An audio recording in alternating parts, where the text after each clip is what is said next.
Hello, and welcome to another episode of A Spoonful of Species, your go-to place for conservation through baking. My name is Caitlin, and I'm an interpretive naturalist with years of experience educating the public about animals, both aquatic and terrestrial, and telling their stories along the way. I'm also an avid baker, so each week I will bake an animal-themed dessert and then discuss the conservation stories for that animal and hopefully help you learn a few fun facts along the way. This week, I made chocolate sea turtles with my own homemade caramel. To make your chocolate sea turtles, you will need, for your caramel, 1 1/2 cups of heavy cream, 1 cup of granulated sugar, 1/2 cup of light brown sugar, 1/3 cup light corn syrup, 1 teaspoon of salt, 1 teaspoon of vanilla, 1 tablespoon of unsalted butter, and a pinch of sea salt for the topping. You will also need melting chocolates, green and regular, and about a cup of pecans chopped in half. To make the caramel for your chocolate sea turtles, line a square baking pan with parchment paper and grease with butter. I used an 8-inch square baking pan, but it just depends on how thick you want your caramel. Combine your cream, brown and white sugars, and corn syrup in a saucepan and stir over medium heat until boiling. Boil on medium-high heat until the candy thermometer reads 245 degrees Fahrenheit. Immediately remove from heat and stir in the vanilla, the salt, and the butter, mixing until combined. Pour the mixture onto your prepared baking pan and sprinkle a little bit of salt over the top. Allow to cool for 30 minutes to an hour, and then remove from the pan and cut into your circles for your chocolate sea turtles.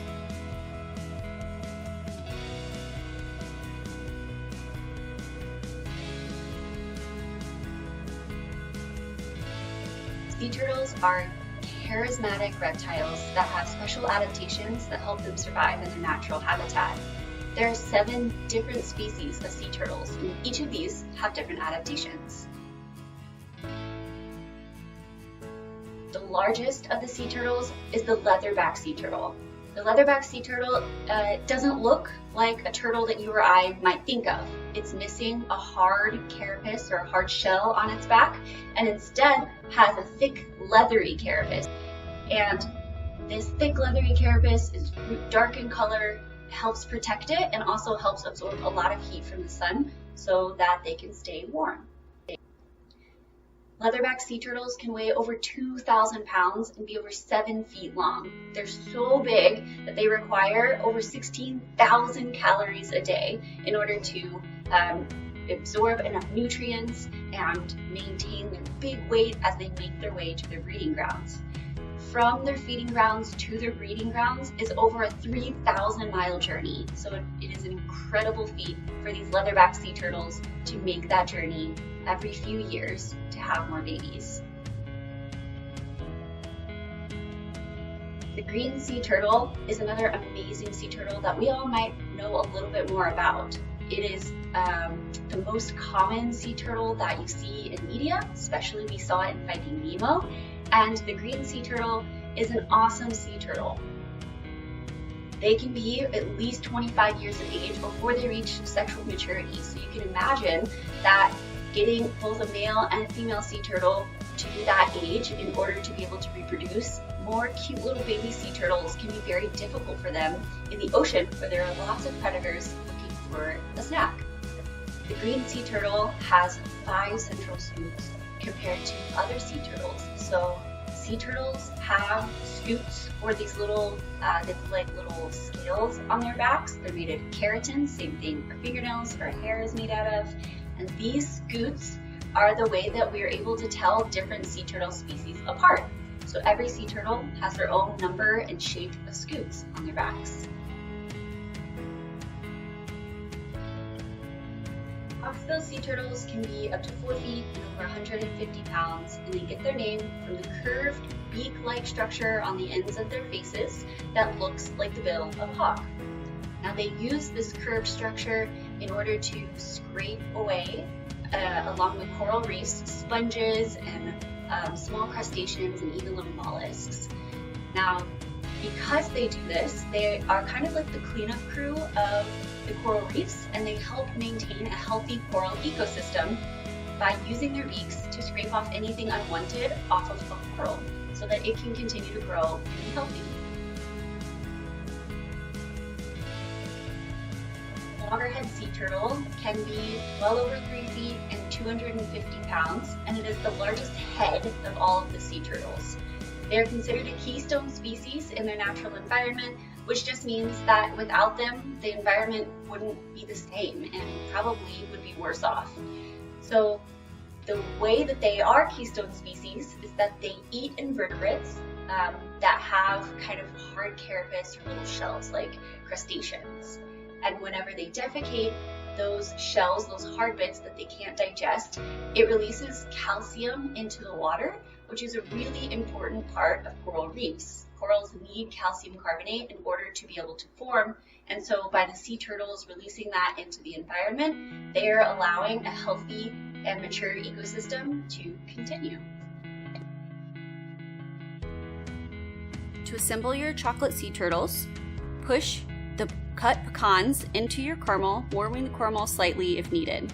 Melt your melting chocolate for 30 seconds at a time until completely smooth, and pour a small amount of the chocolate over the caramel and pecans and let set. Once set, melt your green melting chocolates and decorate your chocolate sea turtle shells however you desire.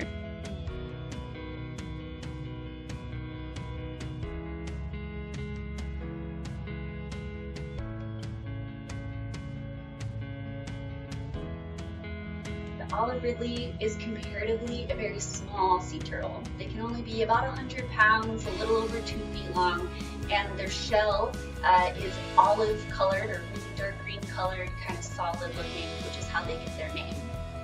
Now, the Olive Ridley and the Kemps Ridley sea turtle both do something really interesting whenever they want to lay their young. So first, it's important to note that all sea turtles will come up onto the beach, dig a hole in the sand and lay their eggs, cover it up, and swim back out to shore or to sea.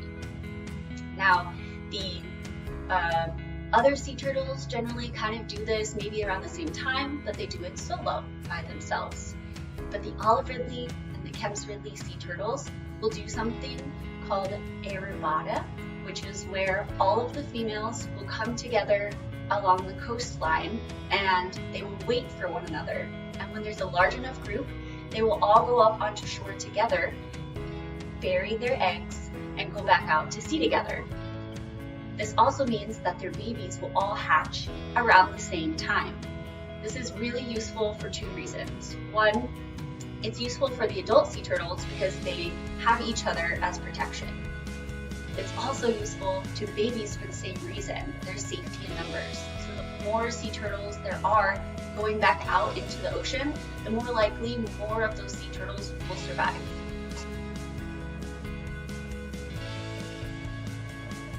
Kemps Ridley sea turtle is the most endangered sea turtle with less than 1,000 of them left in the wild. And they're also the smallest of the sea turtles, weighing under 100 pounds usually, and they have a really small range, mainly being found in the Gulf of Mexico. So it's really important that we protect the Kemps Ridley because they are at threat for extinction, and in fact, all 7 species of sea turtle are either endangered or threatened by extinction.